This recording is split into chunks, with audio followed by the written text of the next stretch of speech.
Baik, tadi sempat terputus karena Instagram membatasi eh, jam live ya. Oke, ini sudah kembali bergabung, Mas. Semoga koneksinya bagus. Halo, Halo.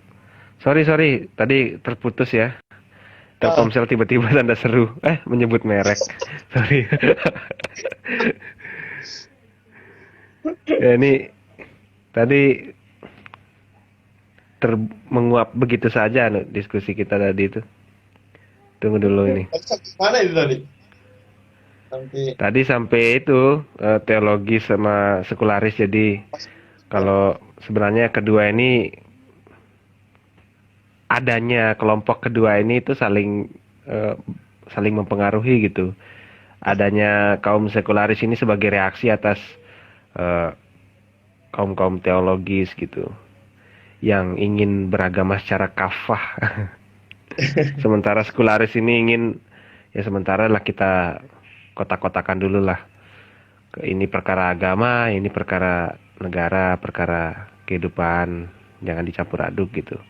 Ya karena memang kalau sekularis kan dia juga terikat dengan momen sejarah tertentu kan.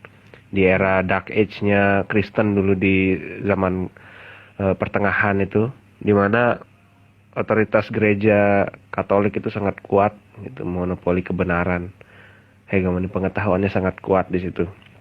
Nah mungkin di situ muncul Martin Luther dan kawan-kawan ingin mereinterpretasikan kembali, menafsir ulang ajaran Kristianitas itu. Kemudian mungkin kita kemudian masuk ke era pencerahan Eropa ya, Aufklärung, di mana di sana rasionalisme itu sangat kuat membersamai modernisme sampai sekarang gitu. Nah, sampai situ tadi Mas. Mungkin bisa dilanjutkan idenya tadi Ah, tentang iya. literasi dan kedua pertautan antara sekularisme dan teologisme ini. Hmm. Ya, itu tadi ya. Memang tidak bisa ini ya, tidak bisa kita gabungkan mereka supaya akur gitu ya. Memang Iya, secara apa namanya, secara landasan memang mereka beda gini ya. adanya Akhirnya kita satu ini sebagai sebagai orang ya, respon atas yang ini ya gitu ya. gitu. Hmm, Ya, mereka bernegasi lah kayak air dan minyak lah ya ibaratnya gitu. iya, Tidak akan menyatu gitu. Adanya dua kelompok ini justru yang membuat, kalau saya bilang, adalah peluang kita untuk berliterasi, apalagi dalam konteks keislaman di sini. Adanya dua kelompok itu membuat kita melihat apakah memang perlu kita pisahkan agak sekuler, apakah perlu kita sekuler, apakah perlu kita fokus nih pada agama kita tanpa melihat bahwa sebenarnya apa yang kita lakukan ini ya itu adalah bagian dari agama kita gitu. Jadi ya, kita tidak bisa tidak, nanti saya dikira ini ya berarti ya teologis gitu, dengan berpendapat seperti ini, tapi justru itu yang menurut saya itu adalah peluang kita untuk memperkuat keyakinan kita gitu. Apakah memang yang kelompok satu ini yang benar atau kelompok dua ini yang benar gitu. Kita memposisikan diri untuk melihat perspektif keduanya untuk kita jalani. ya, Nah, kita kan sejauh ini mungkin karena itu sudah menjadi, bisa dalam tanda kutip, siar ya. Siar banyak sekali kan kita bisa dapat bacaan-bacaan mengenai sekularisme dan sebagainya gitu. Itu yang menjadi bahan yang sangat bagus untuk kita berliterasi di kelompok, kemudian kita respon dengan berliterasi secara individu terhadap penghayatan yang bisa mengkonstruksi pemahaman kita, mengkonstruksi keyakinan kita untuk selamat tadi gitu. Tadi sempat disinggung ya, untuk menjadi selamat. Ya itu sih mungkin respon atas tadi ya, dua hal tadi. iya. Oh tadi ada pertanyaan dari eh, Bang Mahalal Jihad tadi, tapi beliau sudah cabut ya. Saya yang masih ingat pertanyaannya. Ini saya sambil ngecas sebentar ya. Ya, Saya jadi tadi ada pertanyaan dari Bang Mahalal Jihad tentang pendidikan tradisional. Nah, kan di dalam pendidikan tradisional itu, apakah itu bisa dibilang eh, produktif ataukah kontraproduktif dengan geliat literasi? Karena kalau di dalam paradigma tradisionalisme itu pasti akan ada satu core yang ingin dijaga gitu. Misalnya tradisi keilmuan di pesantren-pesantren salaf dalam tanda kutip, pesantren-pesantren NU Jawa misalnya yang di desa-desa itu, mereka sangat kental dengan eh, akhlaknya kepada guru gitu kan. Bagaimana santri-santrinya ini memang mau tidak mau diposisikan sebagai paternal, sebagai pattern, masuk dalam skema atau pola-pola pengetahuan yang disepakati bersama oleh para kiai-kiainya gitu. Nah, kemudian di sana nalar kritis atau nalar yang rasional sekali dari para santri itu mungkin agak sedikit menjadi terbatas gitu di situ. Nah, tadi pertanyaannya, nah ini Bang Mahalul Jihad sudah bergabung kembali. Mungkin bisa diulang pertanyaan tadi, Bang Jihad. Mungkin tadi pertanyaannya kalau saya tidak salah ya, tentang pendidikan tradisional dan statik ya. Dengan apakah pendidikan tradisional itu lebih mengarah pada satu hal yang bersifat statis. Mungkin kita tunggu dulu Bang Dika. Siapa tahu ini akan ada dari Bang Jihad. Ya, mungkin sambil nunggu ya, sambil nunggu. Ya, sambil nunggu ya, sambil nunggu. Seperti itu mengenai pesantren gitu. Jadi aku juga ada sih yang aku pelajari dari proses pembelajaran kayak literasi pesantren gitu. Ini gara-gara YouTube juga sih aku lihat gitu.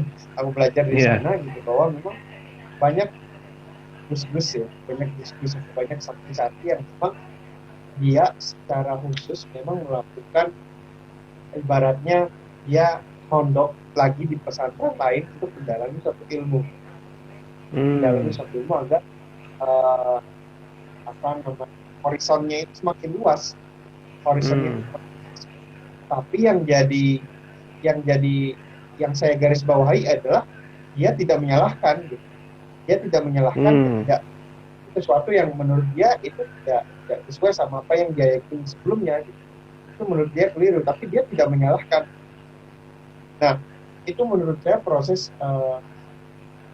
pembelajaran yang patut kita ikuti ya, patut kita ikuti saat kita semakin banyak tahu ya, kita justru semakin banyak bijak ya, ibaratnya makin banyak kita tahu kita semakin bijak. Kalau sekarang kan makin banyak kita tahu kita semakin cakap. Iya. Keangkuhan akademis. Ya itu. Keangkuhan intelektual. Ya, menjawab apa namanya yang sering kali sejak SD kita dengar, padi kalau semakin berisi semakin merunduk. Mungkin sekarang kita harus ingat semakin dikerogoti oleh burung pipit. Ini Mahalal. Nah, ini pertanyaannya, apakah output dari konsep pembelajaran tradisional, misalnya pesantren, menjadi statis, tetapi mereka memiliki fundamen atau dasar yang kuat terhadap prinsip yang diterimanya? Nah, ini sudah mulai dijawab tadi oleh Bang Dika, mungkin silahkan dilanjutkan tadi. Ya, pembelajaran tradisional ya. Lihat menggunakan pembelajaran tradisional. Ya, itu tidak bisa ini ya. Kalau saya melihat tidak bisa disalahkan juga. Itu adalah itu kalau bisa dibilang itu kan peninggalan dari sejak pertama pesantren itu ada, itu sudah dijalankan dan itu dilihat oleh mereka itu yang baik. Jadi akhirnya kan secara kelembagaan mereka tetap melakukan pembelajaran itu, dan itu memang dilihat positif. Yang nggak positif itu adalah saat orang-orang yang belajar di dalam ini, kita bahas pesantren tadi ya, mereka yang belajar di pesantren namun ternyata pemahamannya tidak radikal. kalau radik mendalam gitu ya, mengakar, Ya. tidak mengakar gitu. Karena yang saya pahami gitu, pesantren itu adalah wadah belajar buat santri untuk mendalami agama, benar-benar mendalami, makin dalam Mendalami. ya semakin bijak justru. Harusnya kan makin bijak. Agama kan mengajarkan kita seperti itu, tidak membuat keriuhan lah. Berarti kita ada agama, kita percaya, uh, kita beragama karena kita mau melakukan hal yang memang baik dan benar. Gitu. Tapi seperti sebelum di awal, ya kita mau selamat gitu, makanya kita beragama. Nah, jadi kalau tadi yang pertanyaan Jihad, apakah output dari outputnya apakah output dari konsep pembelajaran tradisional, misalnya pembelajaran pesantren begitu menjadi statis? Kalau misalnya kalau aku tinjau dari perspektif klasik dalam hal ini berpengetahuan gitu, mereka justru tidak statis sih sebenarnya. Mereka justru tidak statis karena ada pengetahuan. Kalau mereka tahu, mereka biasanya kan tidak mudah mengejudge lah, tidak mudah mengejudge. Itu output dari pesantren yang menurutku sangat positif. Terus tadi juga Jihad juga sempat kayaknya di live yang pertama ya, saat diskusi banyak sekali yang datang itu dengan gelas penuh gitu. Nah itu kalau udah posisi ya bukan diskusi sih, larinya dia akan debat tadi, karena niatnya ke sana itu bukan membaca dengan tetapi mengadu ya, bertarung pemikiran, bertarung aman memiliki gitu ya. Niscaya tidak ada yang bisa didapatkan dari proses dalam tanda kutip diskusi yang dijalani itu kalau prosesnya seperti itu. Nah, setahuku kalau yang orang-orang pondok yang aku kenal, setelah mereka lulus, justru mereka semakin sangat terbuka ya, sangat dialogis, melihat perbedaan. Dialogis. Kita bisa amatilah sekarang, ada nggak sih ulama-ulama misalnya yang benar-benar ulama, dia bukan masuk ke umarok, tapi dia benar-benar ulama. Orang kita ambil contoh ulamanya Muhammadiyah debat sama ulamanya NU, ada nggak? Mereka pasti ada diskusi gitu, tapi tidak dipublikkan, tidak disiarkan gitu. Karena hal yang memang saya percaya di antara mereka itu tidak bisa dikonsumsi mudah, tidak bisa dilihat dengan mudah oleh publik. Nah, sekarang kan yang sering kita lihat di siar dalam hal ini media sosial itu kan ya mereka ulama, tapi kemudian yang melihat yang mengunyah itu tidak sampai lembut gitu apa yang dikunyah gitu. Kalau bahasa Lomboknya dibelet tompol. Gitu. Balik lagi ke tadi gitu. Setelah dia ngunyah, dia tidak membawanya pada diskusi yang selanjutnya gitu. Proses berliterasi kelompok, dia habis dari siar langsung dia nyelam dalam gitu. Langsung dia nyelam dalam ke literasi personalnya gitu. Sementara untuk memahami yang sangat yang di permukaan ini kan ya butuh proses menyelam, nggak bisa langsung nyelam dalam gitu. Kalau langsung nyelam dalam ya tenggelam gitu. Akhirnya kan tenggelam ya terjadilah hal-hal yang kita lihat sekarang gitu. Ya, balik lagi kalau kita bicara dalam hal ini berliterasi, berpengetahuan gitu, makin banyak yang kita tahu itu akan membuat kita semakin bijak. Ya itu sih. Mungkin Mas Odi juga pasti tanggapan nih tentang hal ini nih. Ya, wah ini keren sekali memang ini pertanyaannya. Ini yang menjadi hal yang ditanyakan banyak orang ini terkait dengan pesantren-pesantren yang mengusung paradigma tradisional kan.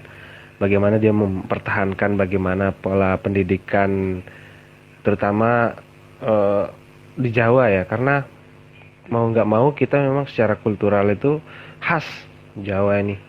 Ketika beberapa waktu yang lalu saya pernah ngobrol dengan teman-teman yang concern di bidang tipologi keislaman ya, Sebut saja, mungkin nanti teman-teman bisa langsung buka websitenya Islam Kepulauan.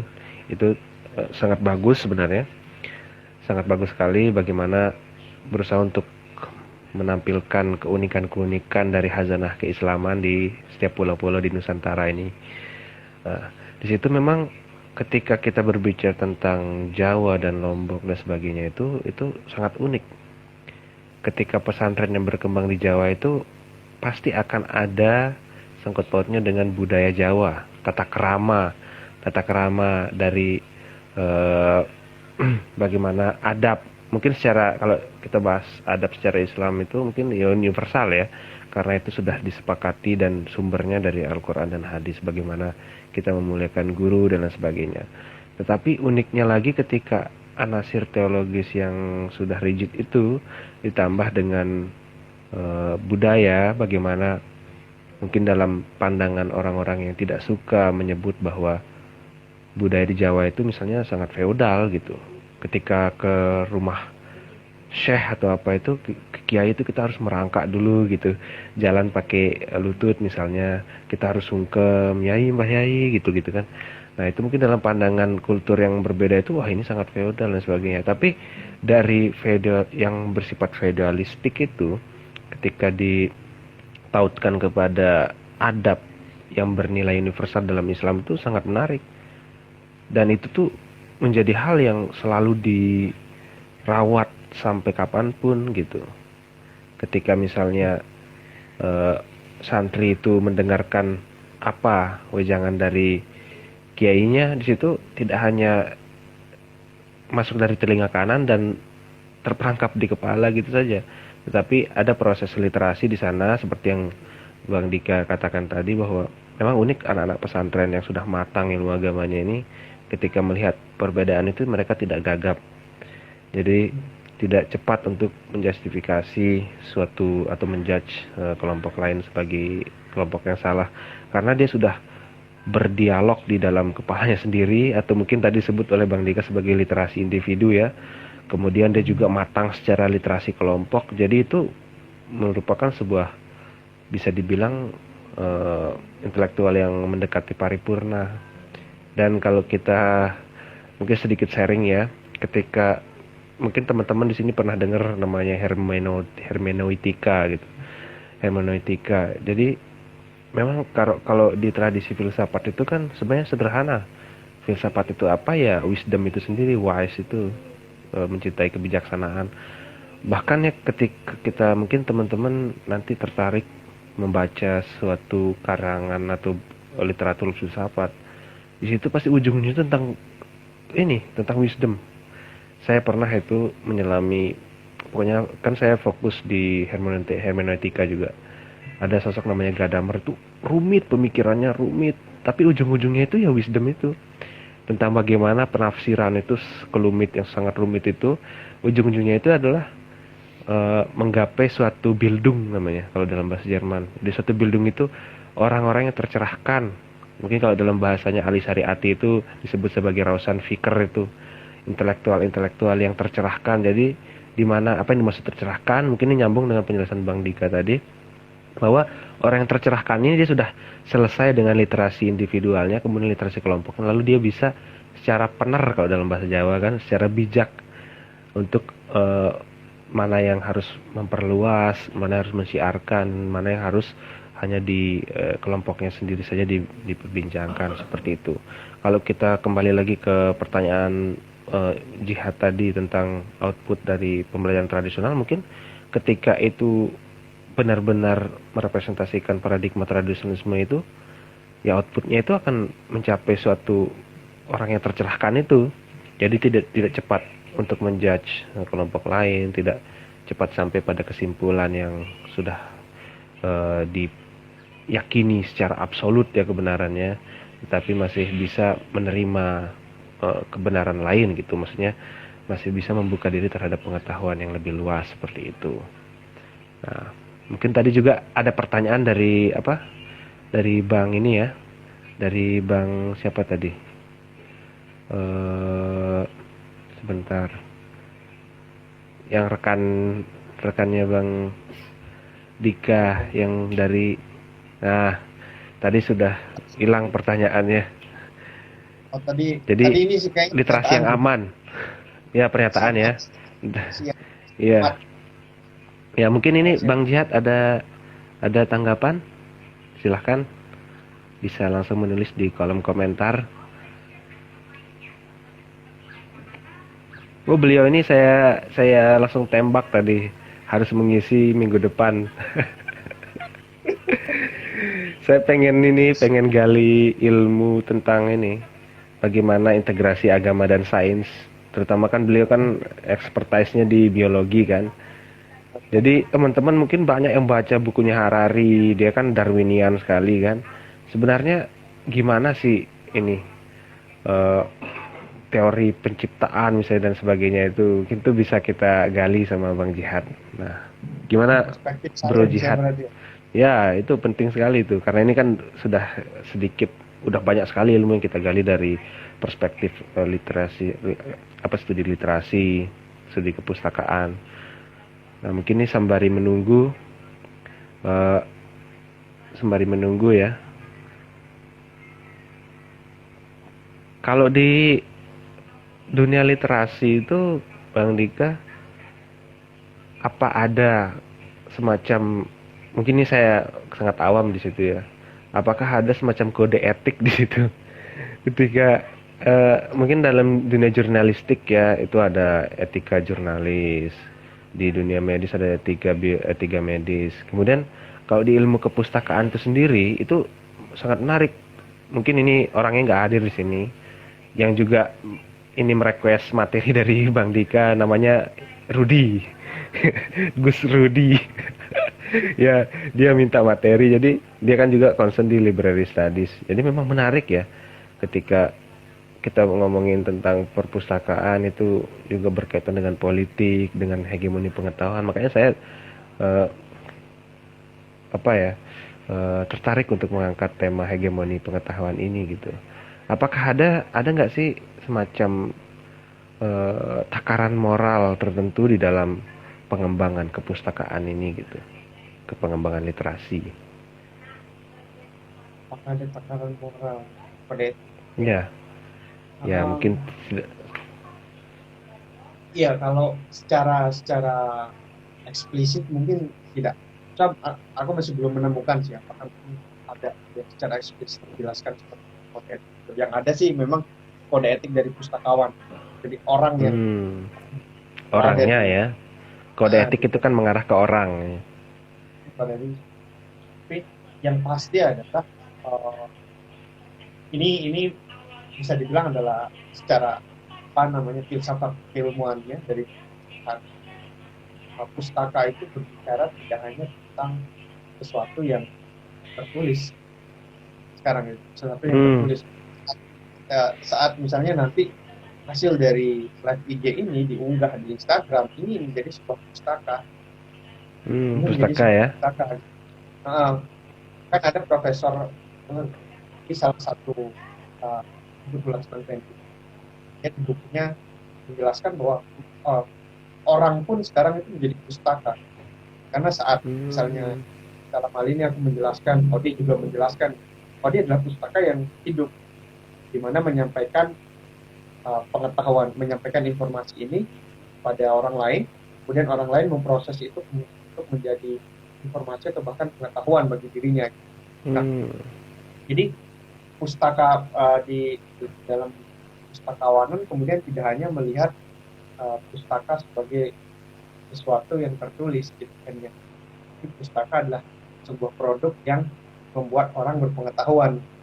Kalau hmm, di belajar akil kami biasa menyebutnya itu pustaka ini adalah sebuah media untuk kita berpengalaman dalam berpengetahuan. Jadi hmm. Nice, pengalaman dalam nice. berpengetahuan. Nah, saat uh, mungkin mungkin kita familiar tentang ya, waktu SD dulu kan, waktu SD kita sering sekali diberikan, saya ingat sekali waktu IPS gitu kan ada prasasti gitu, prasasti batu itu menjadi, batu itu adalah pustaka gitu, karena di dalam batu itu ada tulisan yang menjelaskan bahwa batu ini dulu menjadi seperti sekarang pada masa misalnya kerajaan Kutai. dia menjadi pustaka karena ada nilai pengetahuan di dalamnya. Nah, itu mungkin yang Iya. dasar dari cara psikologis memang menjadi prinsip dari ilmuwan pustakawanan ini di pustaka itu hanya tentang sesuatu yang tertulis, tapi pustaka pun manusia sendiri itu pun ada orang manusia sendiri pun itu ada pustaka. Nah, itu sih yang membuat aku sangat tertarik sekali semakin mendalami pustakawanan karena ya itu tadi perpustakaan itu pustakawanan itu berbicara mengenai pengetahuan yang dimana pengetahuan itu tidak ada habisnya kan, tidak ada habisnya Iya, sampai iya. kita pakai, sampai misalnya kita gunakan kayu dan air laut sebagai tintanya nggak akan habis gitu ilmu itu Ya benar. kan. Kayak itu ya secara umum mungkin banyak seringkali kita Iya, masuk itu. Kayak itu seru banget sih, ya. berpengetahuan itu emang seru. Ini ini alhamdulillah ya ada juga teman yang bergabung, mungkin bisa mengutarakan pendapatnya atau pertanyaannya. Ini mungkin Bang Jihad, kita tunggu-tunggu komentarnya terhadap ini tadi sedikit jawaban dari Bang Dika. Baik, mungkin dari teman-teman lain mungkin ada yang ingin unek-unek atau eh, men-share ilmunya ke sini, silahkan bisa. Kita sapa mungkin dari Mas Naufal. Oh, tadi sudah live ya. Nah, ini terakhir mungkin Bang. Terakhir sebagai penutup ya. eh, Closing statement dari Bang Dika. eh, Masa depan literasi. Nah, itu gimana? Itu aja dah, dua keyword itu, masa depan literasi. Silahkan, monggo. Masa depan literasi. Ya, Literasi seperti yang tadi aku jelaskan gitu ya. Literasi tidak akan lepas dari proses kita berpengetahuan. Jadi masa depan literasi itu adalah masa depan literasi, dia akan selalu eksis. Dia akan selalu eksis karena akan bersama kita dalam berpengetahuan ini, gitu.